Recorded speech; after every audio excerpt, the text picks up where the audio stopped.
Méditation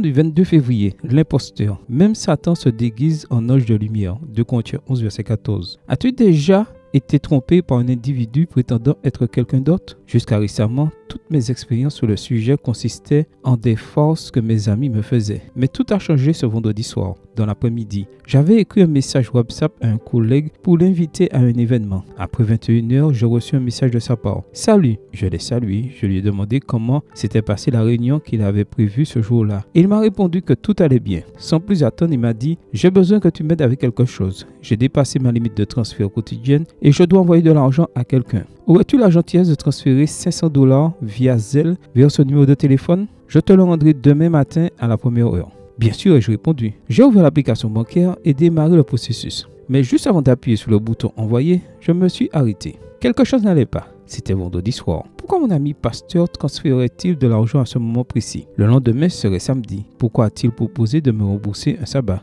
D'ailleurs, je le connais et cet ami pasteur ne m'avait jamais demandé de lui emprunter de l'argent. Pourquoi maintenant? Je me suis senti coupable de mettre en doute la parole de mon ami. C'est peut-être une urgence, alors j'ai décidé de l'appeler. Mais il n'a pas répondu parce qu'il n'avait pas un bon signal. Ensuite, je lui ai demandé de m'envoyer à nouveau les données de transfert, mais cette fois par notre audio. Mais il n'a pas voulu. Puis j'ai su que quelque chose n'allait pas. La personne à l'autre bout du fil n'était pas mon amie et elle savait que je reconnaîtrais la voix d'un imposteur. Alors elle ne m'a plus adressé la parole. Peu de temps après, j'ai découvert que le téléphone de mon ami avait été piraté. Mon expérience avec l'escroc est une bonne illustration de ce que Paul mentionne dans le verset d'aujourd'hui. Satan ne se présente jamais tel qu'il est réellement, préférant les déguisements, les usurpations d'identité. Mais mon expérience m'a également appris que la clé pour connaître la tromperie est de connaître. Si je n'avais pas rencontré mon ami, j'aurais aujourd'hui $500 de moins sur mon compte d'épargne. De même, la meilleure stratégie pour éviter de devenir la proie des plans de Satan est d'apprendre à connaître Dieu en passant du temps avec lui